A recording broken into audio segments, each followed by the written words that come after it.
most of you all or some of you all were getting the issue of the default location cannot be detected because the tenant or the user wasn't registered by Microsoft Fabric. Sign up for Microsoft Fabric and try again.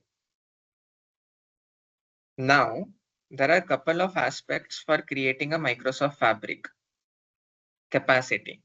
First is, within the resource group, the user must have contributor access, at least a contributor access. Since you all are the owner, that is already done. Next step is the resource provider called Fabric capacity must be enabled at the subscription level. That too would have been enabled. Now, the next aspect is, if you all remember, I had said that you need, as a developer, you need at least a Power BI Pro license to proceed with. Correct? As of now, this account, that is test user @Ujjwal official, does not have a Power BI Pro license. And remember that you cannot use personal accounts, meaning @gmail.com, @hotmail.com, even though it's termed as a Microsoft, it has been mapped as a Microsoft account, still personal domain emails are not allowed for creation of Fabric capacity. So as of now, Ujjwal, can you click on, he has logged in via the Microsoft account, let's say the user one, correct? Now let's go and associate a license to this account. So can you click on sign up for Microsoft Fabric besides the option that you are seeing here? So basically now what we are trying to do is via the account itself that you have logged in, correct? So now we are trying to log in to app.powerbi.com or fabric.microsoft.com, correct? So for that, Ujjwal, follow the necessary aspects.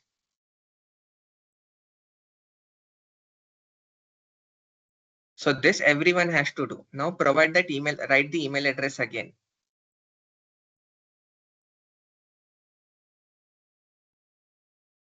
Next, sign in.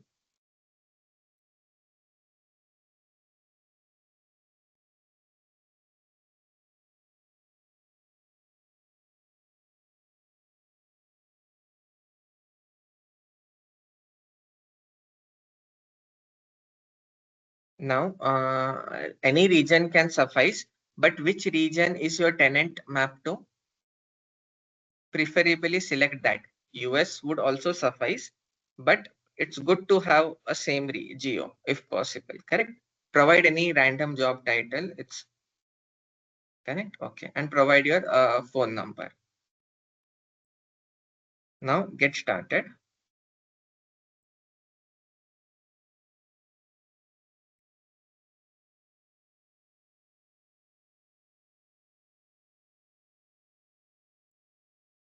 Click on get started.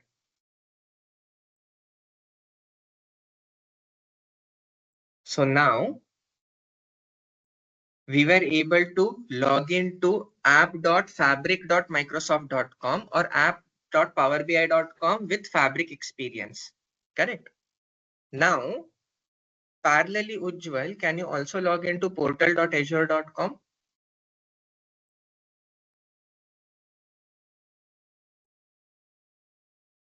Go to the Microsoft Azure Active Directory or the Entra ID.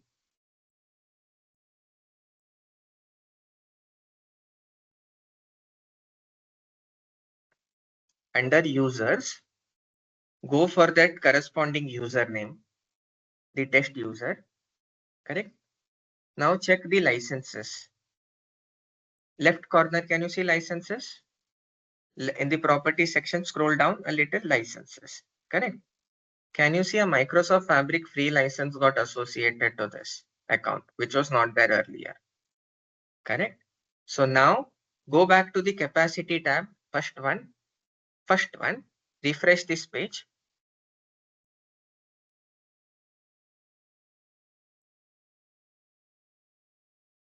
Now try creating a capacity.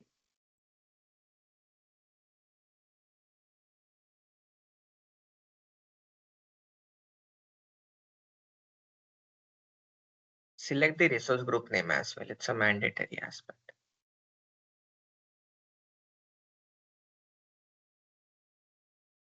Do you have a resource group created? Create a new one, if not.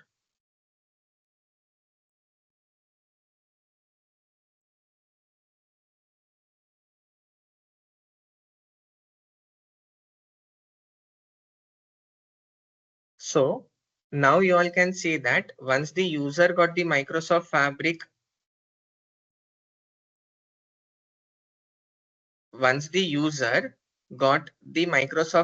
free license, he was that error of the default location moved away. So you need at least a Power BI Pro license for you all to proceed with the creation of a capacity. Then there are some couple of licenses that we'll discuss in a couple of minutes.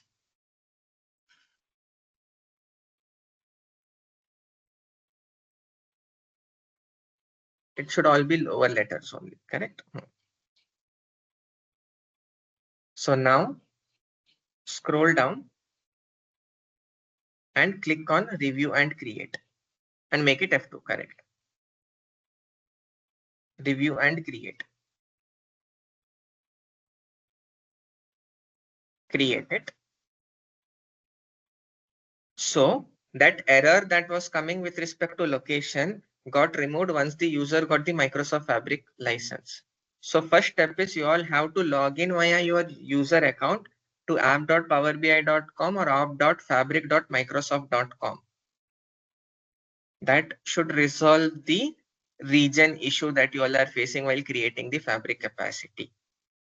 Now go to the resource. Now immediately go to the capacity and pause the capacity. Pause the capacity, correct? Now parallelly go to the Power BI workspace, correct? Here click on workspace, left corner, and click on new workspace. Go to advanced settings. Can you all see that by default a Power BI Pro license got associated? Can you scroll down a little? No other license mode is available.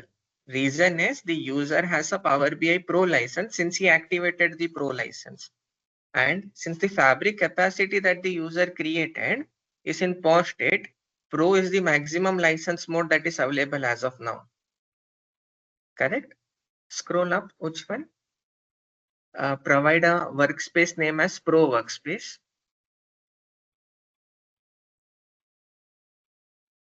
Correct? And click on apply. Sorry, now cancel. Correct? Now cancel the symbol as well. Now Microsoft Fabric has been created. The Power BI Pro license is yet to be achieved. Correct? For that, can you go to the top right corner, the profile pic that you have? Here, click on free trial option. Correct? So now this would give you a free trial. Click on activate. Stay on the current page. Now, can you see at the top, you get an option called trial 59 days left. Correct? Now, what is that trial? Is that a Fabric free trial? Because if you all remember, I had stated that recently what Microsoft has done is Fabric free trial is not applicable for newly created tenants. It should have a minimum duration of 60 to or 90 days. I guess it is 90 days. Correct? Since this tenant might be a new tenant, what is this trial that it is showing there? Can you go to the profile pic again? Can you see here? Again, you are getting an option called Start Fabric Trial. Correct. Then what is this free trial here? Go to the workspaces. Click on New Workspace. Go to the Advanced Properties. Premium per user license got associated with the user as of now. So the free trial is basically the premium per user license that got activated, not the Fabric free trial. Correct? So for that, now click on premium per user, scroll up, and in the name write PPU workspace and click on scroll down, click on apply.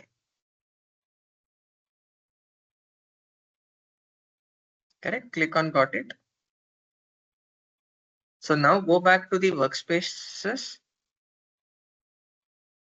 Can you see the premium per user symbol wherein it's a diamond with a user symbol associated with that?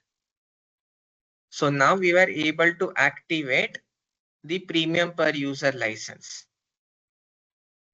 Now go back to the profile pic. Now let's click on Start Fabric Trial. Click on Activate. Can you all see you get an error that we cannot assign you a free Microsoft Fabric trial capacity due to an error. Now that error is basically because,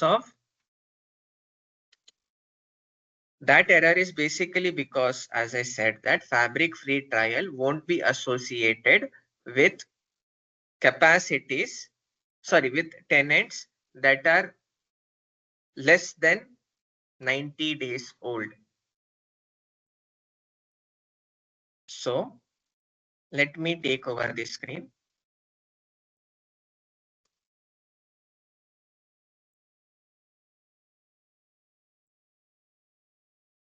So in case if you all see that Microsoft has stopped supporting Fabric trial capacities for newly created Entra ID and Microsoft 365 tenant less than 90 days. And this was the decision behind it. So even if you have a legitimate organization or a dev environment, unfortunately, you cannot take an exception with respect to creating a Fabric trial. You have to have at least 90 days of the tenant date, post which you might be eligible. Correct? The trial activation is determined by automatically based on tenant age, service activity, and other internal criteria that we are not privy to. So post 90 days, you may or may not get a Fabric free trial depending on certain regional restrictions or other internal criteria that Microsoft has not stated. So any queries on the concept of license, the free licensing aspect, or the trial capacities, or creating the Fabric capacities?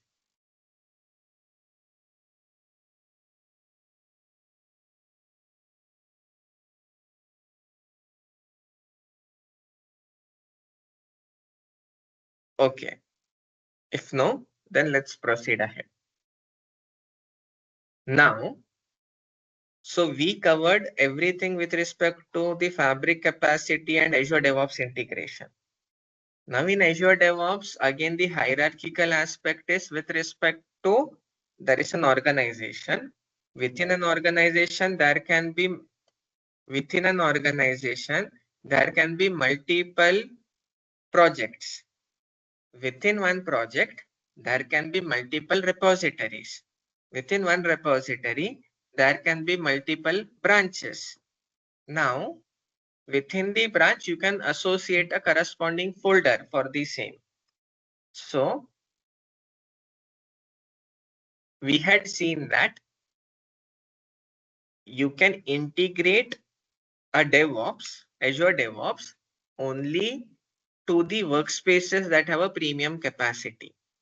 And it's a bi-directional way. Whatever changes you make in the the Fabric workspace can be synchronized into the repository But remember, as of today, not all of the Fabric components supports Git integration. And as and when we cover across all the components, we would take a look as to which ones are supported and which ones are not. Parallelly, but while syncing from the workspace to the DevOps, you can explicitly select which components you want to synchronize into. But in case of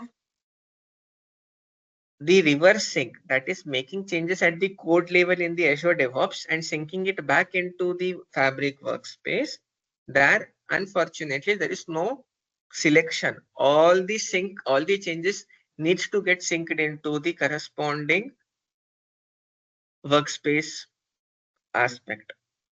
This is with respect to the Git integration. So today, now we will focus on something called as the Fabric or the Power BI admin portal. So first step that I'll ask you all is, you have two users, user 1 and user 2, correct? For user 1, you have granted global administrator and Fabric administrator in the Active Directory, correct? For user 2, just grant it a global administrator role, and in case if you associated a Fabric administrator role, remove that Fabric administrator role for the user 2.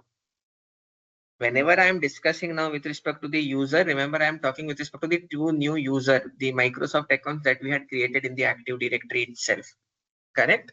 So user 1 should have a Microsoft administrator and a global administrator and a Fabric administrator role in the Active Directory, whereas user 2 should only have global administrator.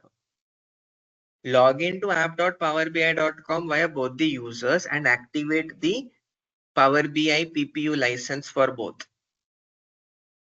In sync with me up till now? Activate the license for both. Post that, once you log into app.powerbi.com, you would see a symbol of settings here. Now the trial that here I have is not the PPU trial. It's the Fabric trial. Fabric trial comes at the top because my tenant was created very earlier when the concept of Microsoft Fabric came in. Hence, at that time, Microsoft was assigning Fabric free trials to every tenant. Now, let's click on the settings. Under settings, there is a concept called in governance and insights. There is a concept called, or there is an option called admin portal.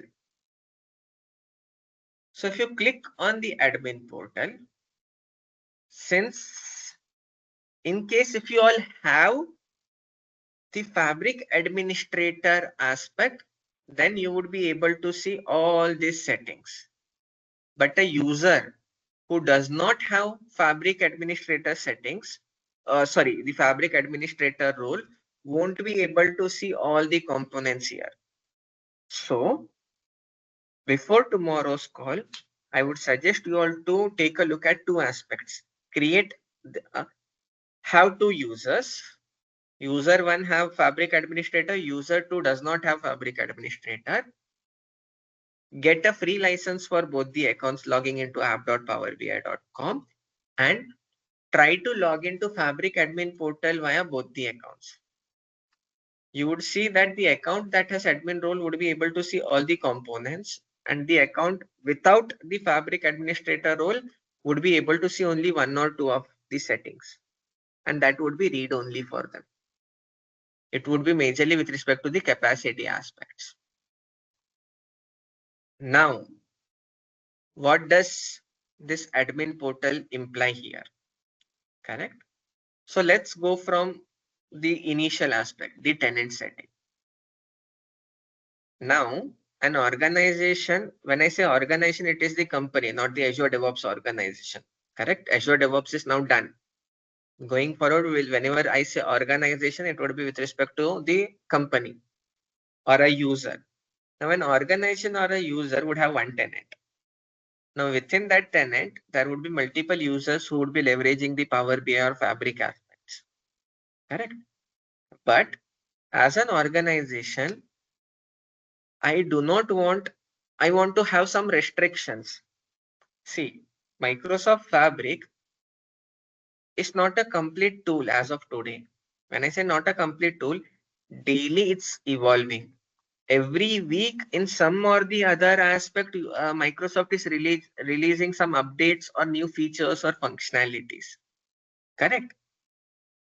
Now imagine that as an organization, I do not want users to use the features that Microsoft has released recently or in public preview. What I mean, let's take one step back. The concept of previews, like whenever Microsoft has any new offering, new features or functionalities within the existing offerings, Microsoft initially has a concept called private preview. In private preview, some of the organizations or some of the folks like us who are MVPs or some of the contractors sign an NDA with Microsoft and we test out that latest feature and functionality without informing anyone. Because it's a private preview, we have signed an NDA that we would do it without providing the knowledge about that to anyone. Because it's Microsoft's news to sell out to public, correct? In case if we all already say in advance, that won't be creating that much of effect when the actual news releases. So that's what they call as private previews. In private previews, it's only available to those who have signed the NDA. It won't be visible for others. And others won't be even aware of that concept or functionality. Once the private preview phase is done, everyone has provided their feedback and Microsoft is in a go-to mode. They would release it as a public preview feature functionality. Public preview functionality meaning it would be available to everyone, but it is still in preview mode, meaning the public, now Microsoft has left it for the public to provide the necessary feedback and other aspects. And after some time of public preview, Microsoft then makes it general available based on the sign off that internal folks have provided based on the feedback they have received. Now, in most of the organization, there is a restriction that the developers should not use the features and functionalities that are not generally available. Meaning, the features and functionalities that are available in public preview should not be leveraged. Only once they become general available that one should use that within the organization. Now, why is that the case? Because as I said, in public preview, Microsoft tries to get the feedback from the public. Now, in case if there are some bugs that were not tested during the private preview, there might be some changes and other aspects that might happen. They might keep making changes in that. So in case if you have anything running on production with the public preview feature or functionalities, there can be a major bug that might throttle your production jobs, but Microsoft is not responsible for that because it's still in preview mode. So that even though it is a production job, Microsoft might not provide you an immediate assistance or an immediate fix. Hence, to avoid any major impact on your production environments, usually it is recommended that use the features and functionality once it goes into the general availability mode. Now, any feature or functionality that goes into public preview becomes available to the end at a tenant level at the end users. Now, in case if the public previews become available to everyone, and as an organization, I want to restrict it, correct? So that users do not use it. I cannot keep on going in every workspace and identifying whether the new feature or functionality was used by corresponding developer or not. Correct? That's not feasible. Hence comes the concept of tenant settings or the admin portal, tenant settings within the admin portal. So as a Fabric administrator, the first aspect that I can do is I can control which all features and functionalities that were recently released by Microsoft. Should I enable that at the tenant level or not? So as a Fabric administrator, the first role is to test out all the features and functionalities that have been released by Microsoft and then release it to the public within the tenant. So for that, if you all remember, the first aspect that I stated is, during the Azure DevOps is, as of today, there are two DevOps integration, Azure DevOps or GitHub. Correct? Now for GitHub, correct? Can you see in the tenant settings, I clicked on Git. I searched for Git. Under Git integration, users can synchronize workspace items with their Git repositories. Or GitHub, user can sync workspace item with their GitHub repositories. I have enabled it for the entire organization. Meaning all the users within the corresponding YLDF7 tenant would get the feature and functionality to integrate their Azure workspace with the GitHub repository. And similar is the case with users can synchronize workspace items with their Git repositories and other aspects. I'll come to this Git integration in a little detail. So now let me disable this and let me apply this. Now, when you make any changes in the tenant level, the tenant settings would get applied within the next 15 minutes. Correct? So after 15 minutes, let me go back to the workspace and try to integrate any other workspace to a repository, to a Git aspect. You will now see that the GitHub would now be in a disabled state because I have disabled it for the entire organization. So usually, whenever any new feature or functionality is released by Microsoft, that corresponding functionality becomes available here. Like, let's take this case, correct? Digital Twin Builder. It's in preview, but by default, whenever any feature or functionality comes in preview mode, it gets added under the tenant setting, but it is by default disabled. As a Fabric administrator, I have to explicitly go and enable it in case if I want to enable it. Now, after a couple of minutes, we'll take a look with respect to the Azure DevOps or the GitHub disablement because it takes certain time for the same. Now, for Git integration, there are a couple of other properties. Correct? So, today's case study would be first, user 2 should not have a Fabric administrator role. Then, log in to app.powerbi.com via both the users, activate your Power BI licenses, and then go to admin portal via both the accounts. Check the difference that is visible with the admin Fabric administrator role and without that role. Correct? Post that,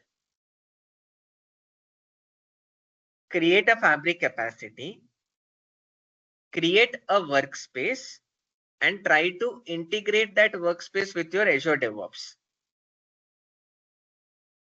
Correct? It would fail. I'm not sure whether this is now enabled by default for your organization or not. Correct? But in case if you do not get the option of Git integration, it would fail. So log in to admin portal via your account that has Fabric administrator and enable this property. Users can synchronize workspace item with their Git repositories. Git is Azure DevOps Git. Git this, let it be disabled. And let these three properties be disabled and let this be enabled. still you won't be able to integrate it, because you also need to enable these three properties. If you all remember, your Azure workspace is, let's say, is created in Fabric capacity region US, but your Azure DevOps belongs to, let's say, region India. So your DevOps is in another region than your Fabric capacity, correct?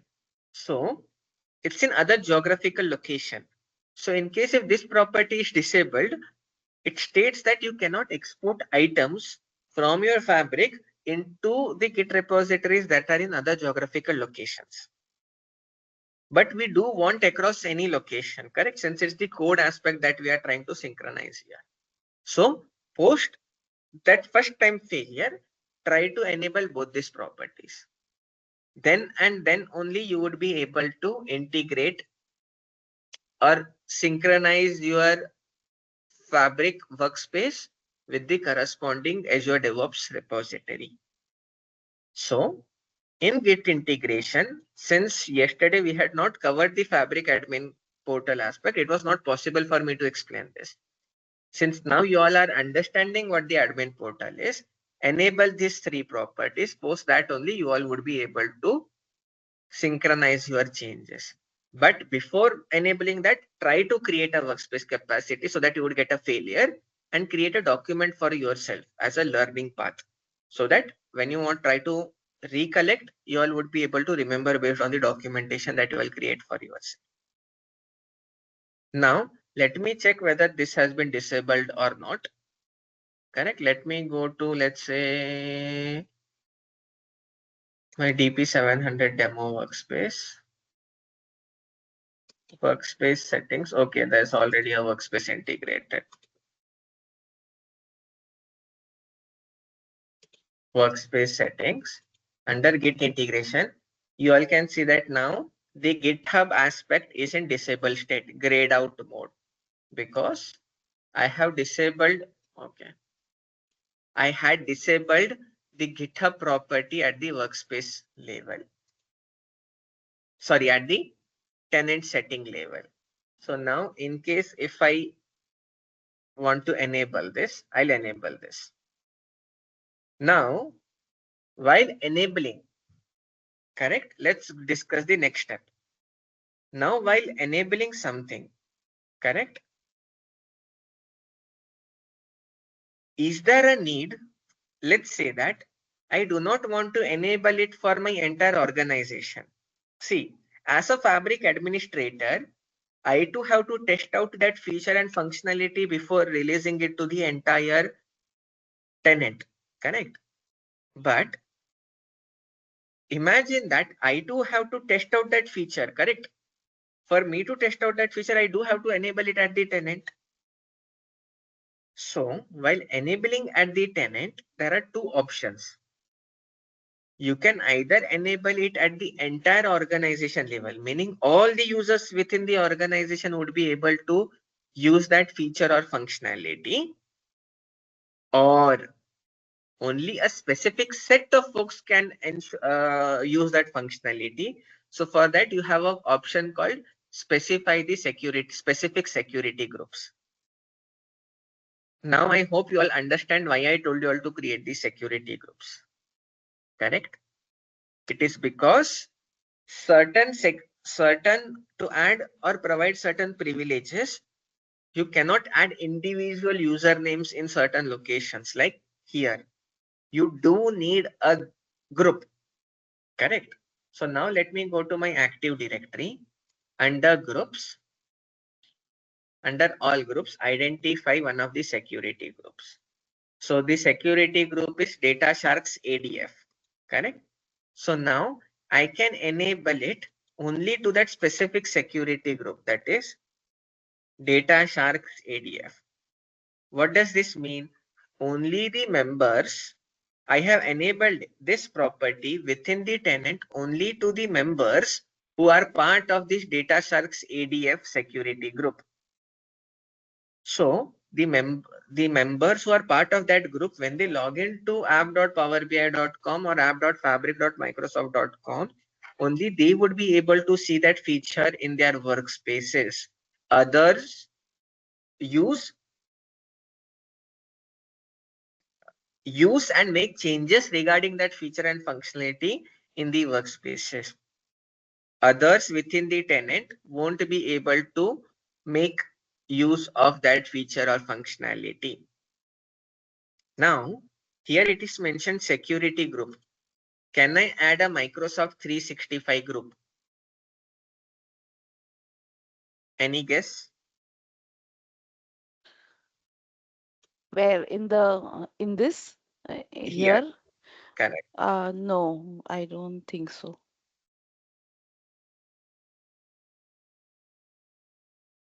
You all can Because see, it's not a security group. correct. It's a retail here, correct? Retail is a Microsoft 365.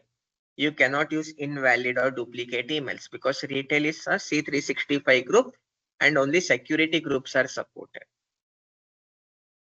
Then there can be another way wherein, if you all remember that I had stated that there are contractors that join an organization or external users of type guest, meaning they're guest users. I do not want them as a permanent aspect, correct? So in those cases, I might have an obligation wherein I want to enable this property for all the folks in the organization except the contractors or these guest users. Correct. So at that time, rather than adding a specific security groups, I can add except the specific security groups, wherein I can state that enable it for the entire organization except for the security group that contains the list of those guest users. That should automatically take care of that functionality, meaning the contractors or the guest users won't be able to use that property. This are the different settings that apply with respect to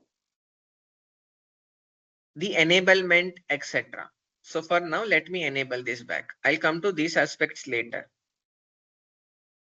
So this was only with respect to Git integration. And I started with Git integration because that was the fresh aspect that you all covered in the previous session. But there are multiple other properties. Like now you all can see here, correct? There have been multiple preview features that Microsoft has released. But by default, they come under disabled state. If I want, I can explicitly go and enable it back.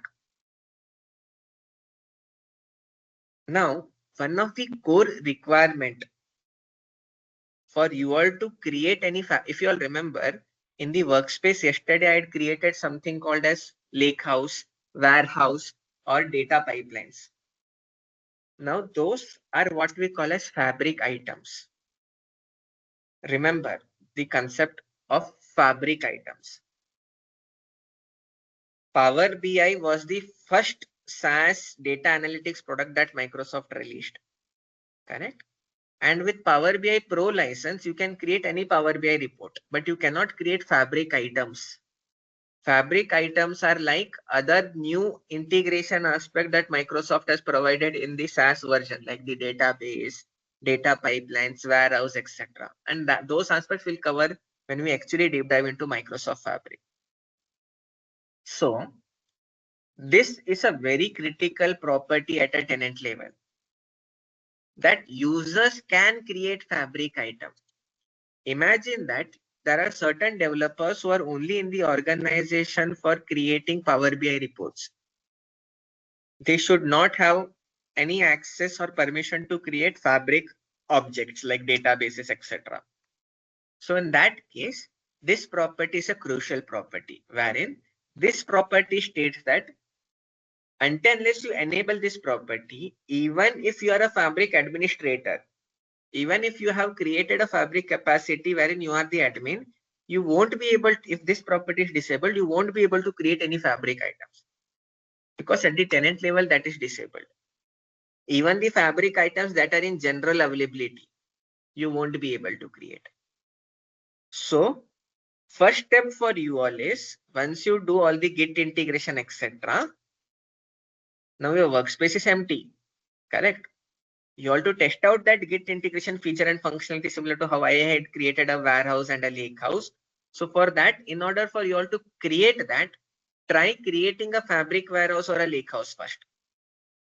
By assigning your Fabric capacity to that workspace, try creating something. You won't be able to create it because this property is in disabled state, and you will get the corresponding, you won't be able to see that different set of features. Like here, in case if I go here, click on new item, you all can search for warehouse and click on a sample warehouse, correct? You all won't be able to create it because this property would have been in a disabled state. So after that failure, come to the Fabric admin portal and enable this.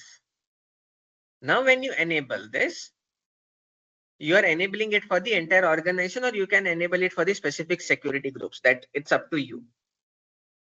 Applied. Post that, you can go and check back that you all would be able to create the Fabric items.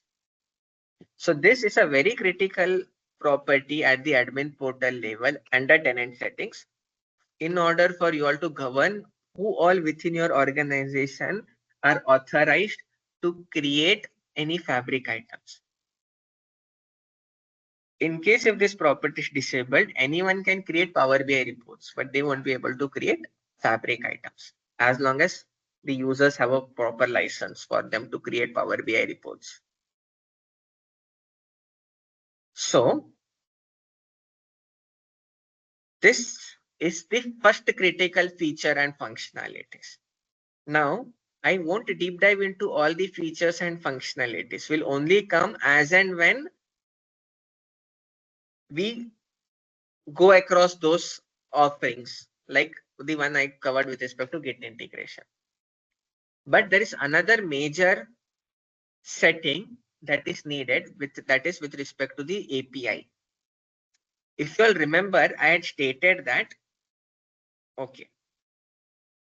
If you all remember, I had stated that in the workspace under manage access, I can only see add people or groups. Correct? I do not see or applications, because that is a property that is governed at the tenant level, wherein at the tenant level, there is a setting with respect to APIs under developer settings, wherein service principal can create workspaces, connections, and deployment pipelines. This is a new one, correct?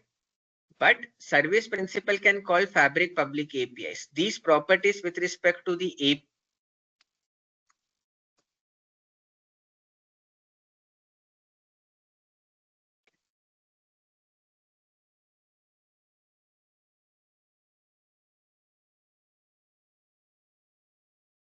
So this property called service principals needs to be enabled at the developer setting level, at the organization level, tenant level.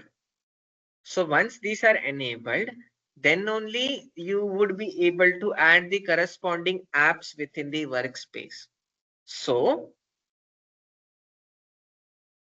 now the case study is getting complicated step by step. I'll reiterate the case study that you all need to try today. Create a Fabric capacity, because now we have overcome the location error because you all were missing the Fabric or some Power BI license. The two users that you all are having, one let have Fabric administrator, other with no Fabric administrator. Log in via both the accounts. Check the Fabric admin portal. For one, you would be able to see all. For one, you would not be able to see majority of the properties.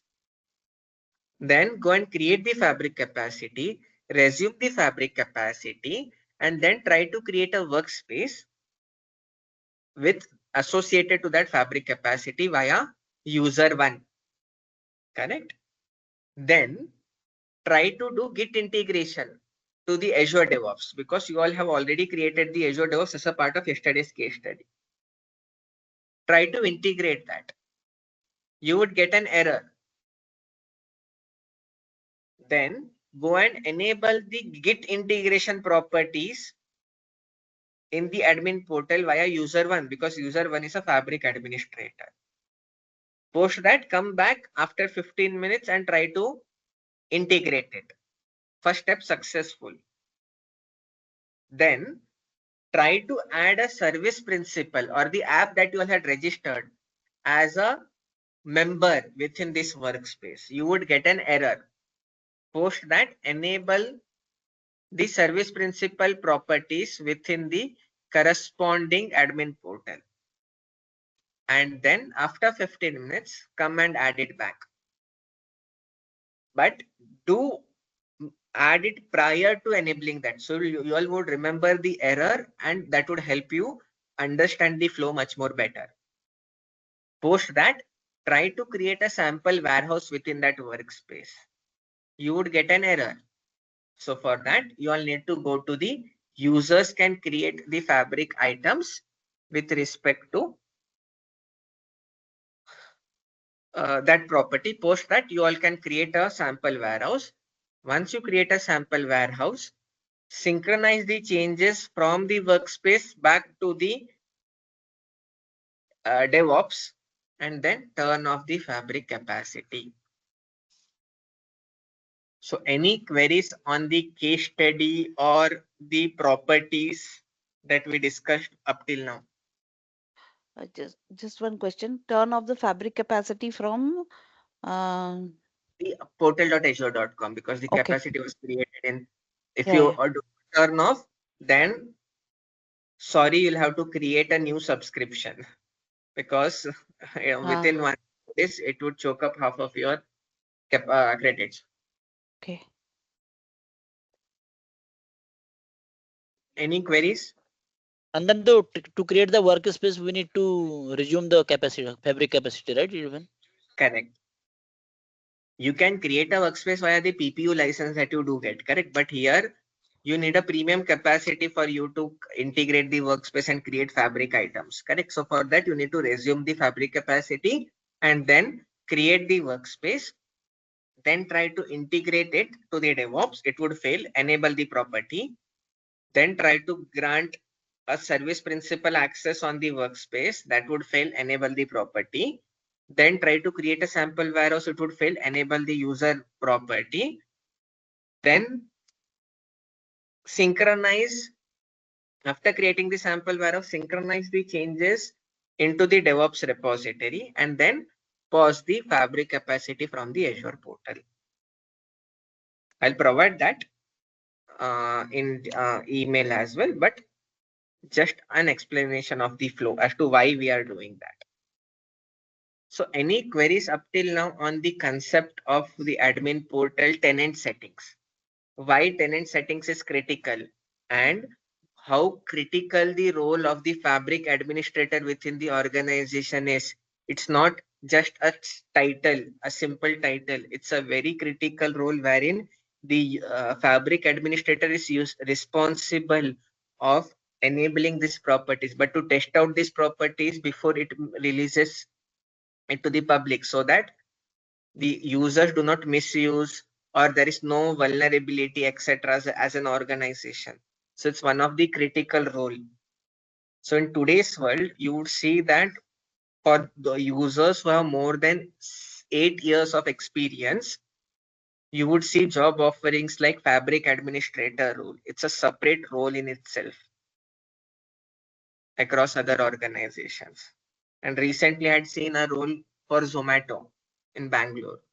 So imagine that companies like Zomato are using Microsoft Fabric and Power BI in their organization for critical purposes. Clear? So Fabric administrator or a Fabric admin portal is one of the critical aspects. This is just the tip of the iceberg that we have seen up till now with respect to tenant settings. There are other settings as well that we will discuss in subsequent aspects. So we saw the concept of tenant settings. Any queries before I move to some of the other aspects? I'll take it as Nandan, not a question, but it would be really helpful if you could like give us some insight on cost on Azure and how to see how much cost has been incurred and those type of things, Okay, Um, I'll cover the admin portal certain aspects, and then I'll cover on how to check how many savings you still have left and how to see the cost of the fabric capacity that you are managing. Correct? yeah, thank you. Okay. So after tenant settings, the next concept that you all know in this list is domains. If you all remember, I stated that domain here, basically Microsoft Fabric being a data and analytics tool, domain are more related to the categorization of the data in layman terminology, correct? And I can associate only one domain to, one workspace can be associated to only one domain, but one domain can be associated to multiple workspaces. Correct. So what does that signify? The domain. As an organization, as a Fabric administrator, I am required to understand what type of data my organization has across different workspaces. Correct. So imagine that as an organization, as a data shack startup, I might have some finance that I need to manage, wherein I might get paid and I might also have to pay to my employees. So that's the financial aspect.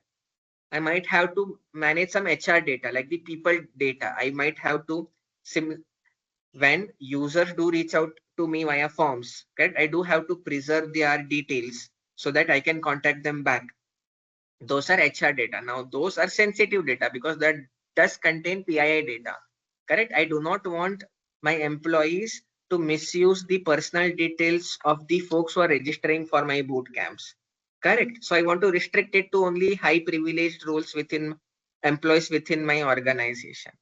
So depending on different type of data or categorization, I would have different workspaces so that I can easily grant the security across those. But as a admin, I do want to check how many workspaces are associated with finance data, or where is my finance data spread across in the organization across reporting. Correct? So that's where the concept of domains comes in. Now, domain is created at the tenant level within the admin portal by the Fabric administrator. Remember that admins within the workspace do not have the property to create any domains. Domains can only be created at an tenant level within the admin portal and only by the Fabric administrator. Correct? So now how to create a domain? So I can provide the domain name. Let's say I want to provide a domain name called Data Sharks. Correct? This is a mandatory aspect. This is not mandatory. Now, what does this mean here? The domain admins. Correct? I'll come to that. Now, I created a new domain. Now, let me try to go and check in my workspace settings. Correct? Now, I can assign this. Okay, let me refresh this.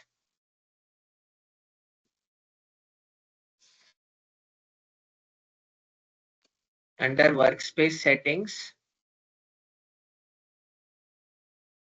under the domain, a new domain is visible. Now, the domain is visible to me. My question is, would the domain be visible to everyone within the organization? I don't think so. Others? I think yes. Yes. Who all feel that the domain Data Sharks would be visible to all the users within the organization. So all think that it won't be visible for everyone within the organization. So I see Krishna. Anyone else? Okay.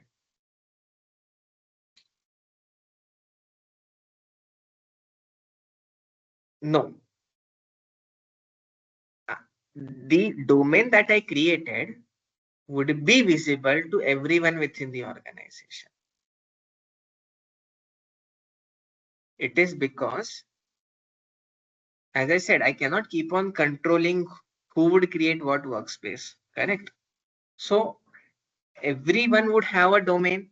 So I'll expect them to follow certain policies and standards and associate a domain, correct?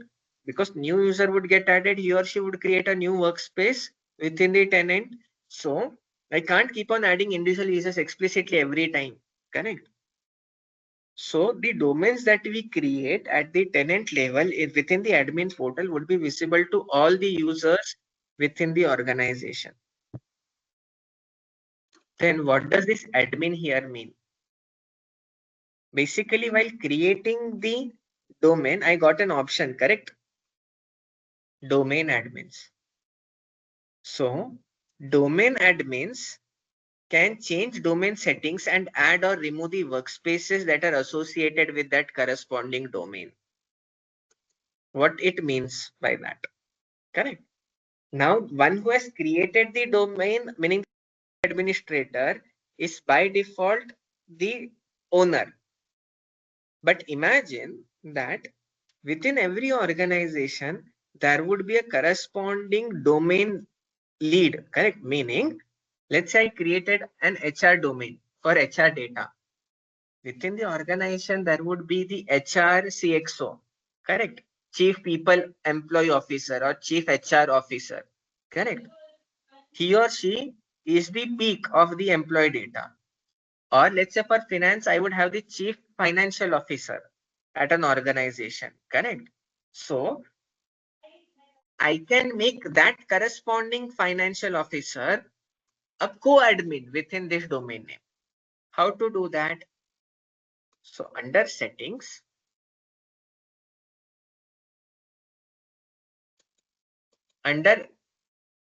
so this is a general setting wherein I can add what the domain is about.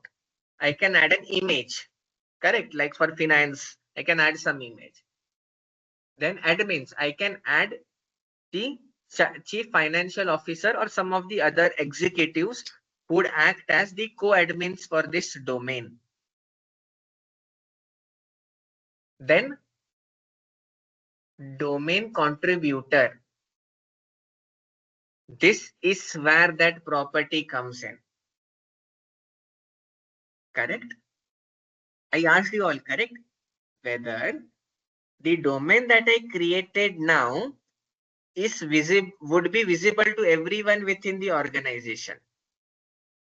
Now, why did I guaranteed said yes? Because whenever you create a domain, by default, the contributor property becomes yes. It is enabled for the entire organization.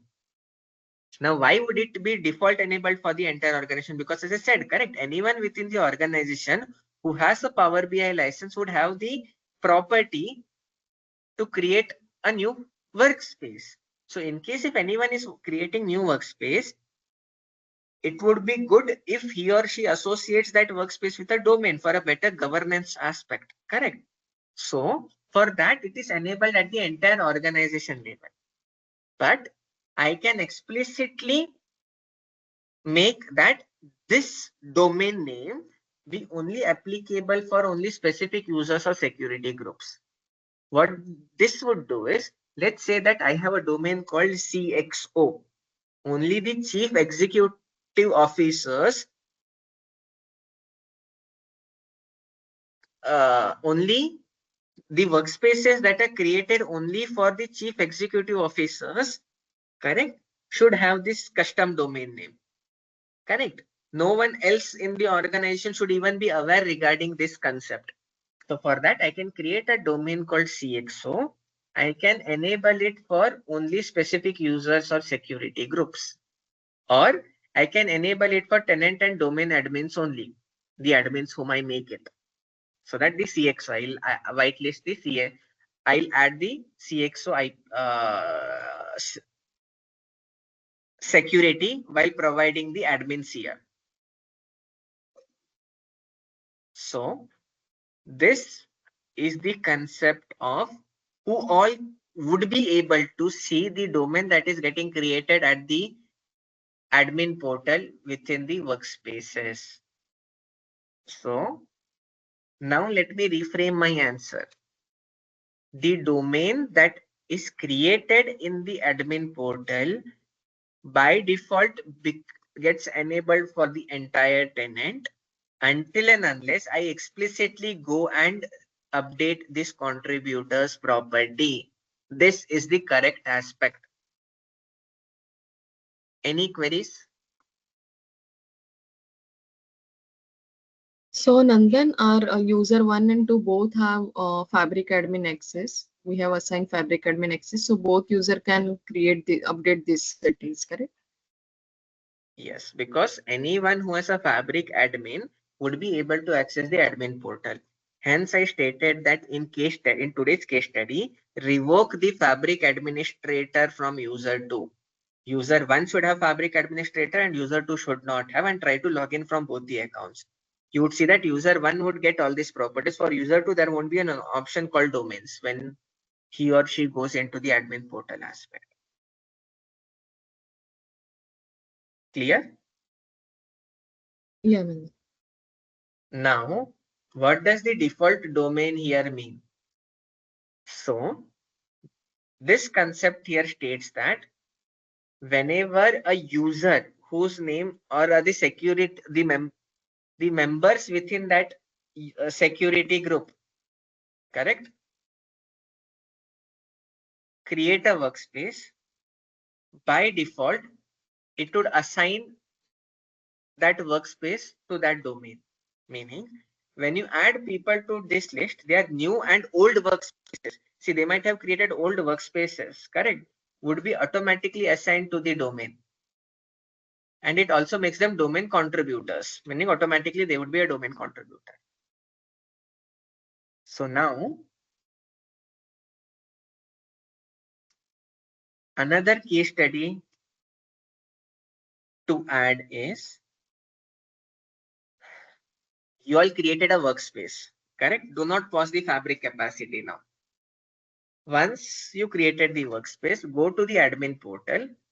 Remember, you do have 15 minutes time, correct? You need not parallel, you can work everything parallel. It need not be sequential, like granting access to the service principal, etc. Correct? It not be sequential, it can be done parallelly as well. Go to the Fabric admin portal and create 2 domains. Correct? Then to that workspace that you created from user 1, go and assign a domain. In sync with me up till now? Then log in via user2 to app.powerbi.com. Grant the Fabric capacity to that user. Meaning, in the Fabric capacity administrator, I had told you to add every user as the capacity administrator so that any user would have access to that capacity. Correct? From user 2, try to create a workspace without enabling any domain. Correct? Post that under default domain. Correct? Imagine that I created 2 domains. Correct? And in that domain, we have the property called default domain, meaning would be automatically assigned to the workspaces. What if I have 2 domains and in both the domains, I add a default domain name as my user2 account? Then which domain would get automatically added to the workspace? Because one workspace can have only one domain associated with it. But now you have made it, you have added that all default domains should be all the workspaces should by default be either data sharks or HR. Then which one would it take? Test that out. Understood the challenge here? What does this property here signify? That the old workspaces that were created earlier that were not having any domain, correct? Those would get pre-assigned those values, or any new workspace would get the predefined domain as that value. But if there are two domains in which I assign that user, which default domain would get created for that user? I'll expect that answer in tomorrow's call from you all. Clear? So these are the concepts of domain. I see a question that if domain is visible to all users, can any users create domain? No. As I said, domains can only be created at the tenant level under admin portal. And who has access to admin portal? The Fabric administrator. So only those who have Fabric administrator role at the Active Directory tenant level would be able to create the domain. But once the domain is, while creating the domain, I can assign some other users as co-admins, and post that the co-admins can log into app.powerbi.com. They would be able to see the domains and they can be able to edit the corresponding settings for the same. The admins can change the domain settings. Let's not focus on add or remove workspaces for now. I'll come to that part in subsequent aspect. So this is with respect to the concept of domains.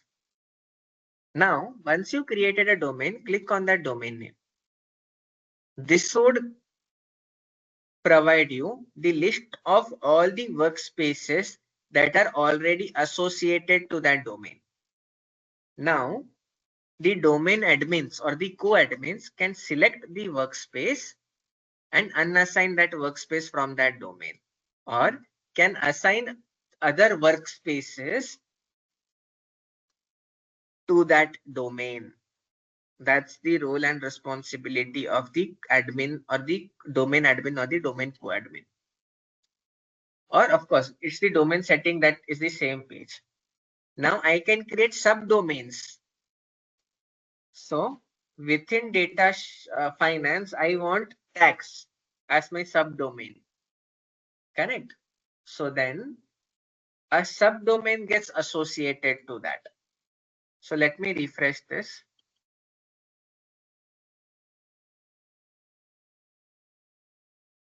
Correct? I can see there is one subdomain within the finance. Correct? Now I can move this to the corresponding subdomain.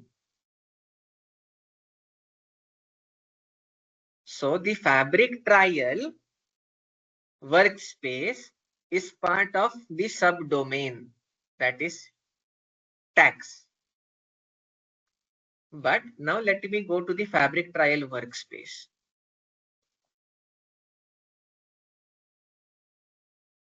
Under Fabric trial workspace, under Fabric settings,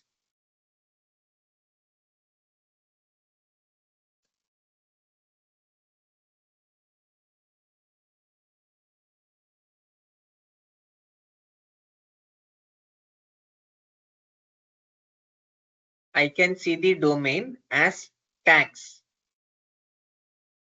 which is a part of finance.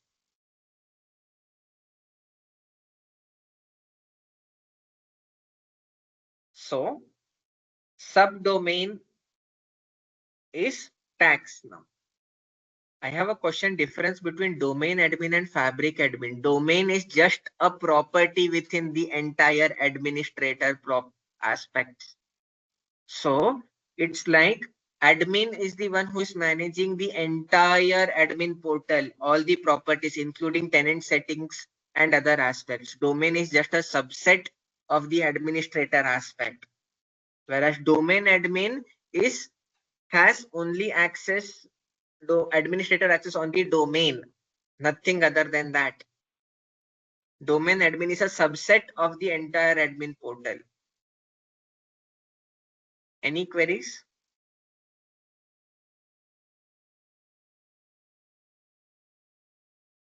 Okay, I'll consider that as a no.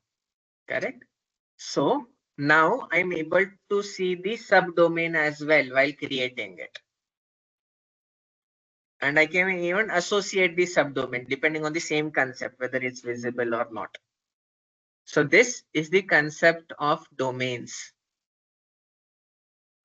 So any queries on the tenant setting and the domain aspect of the admin portal?